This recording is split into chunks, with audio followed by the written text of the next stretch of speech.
প্রত্যেকদিন বিকেলবেলা কার না ঘুরতে যেতে ভালো লাগে বলুন?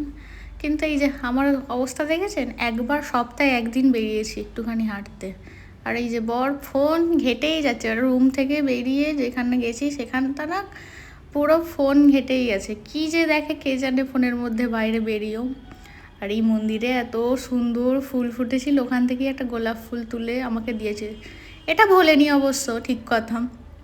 তো আমাকে আসার সময় বলছিল যে আজকে না রাস্তা দিয়ে অনেক লোক যাচ্ছে, সবাই নাকি দ্বারকা যাচ্ছে। তো আমি বললাম ঠিক আছে চলো আজকে দেখে আসি কেমন সবাই হেঁটে হেঁটে যাচ্ছে।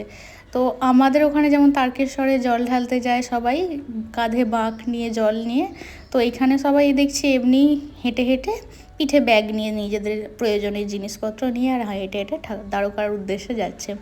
এবার রাস্তাঘাটে দেখছি অনেকেই এরকম জল দিচ্ছে, খাবার দিচ্ছে, কেউ একটু ঘিরে রেখেছে ওপরটা যাতে রোদ না লাগে, সেখানে সবাই রেস্ট করতে পারে। দেখছেন কত লোক যাচ্ছে খালি, বেশ দেখে ভালোও লাগলো। কিন্তু কি আছে এই সময় এক্স্যাক্টলি সেটা আমি জানি না।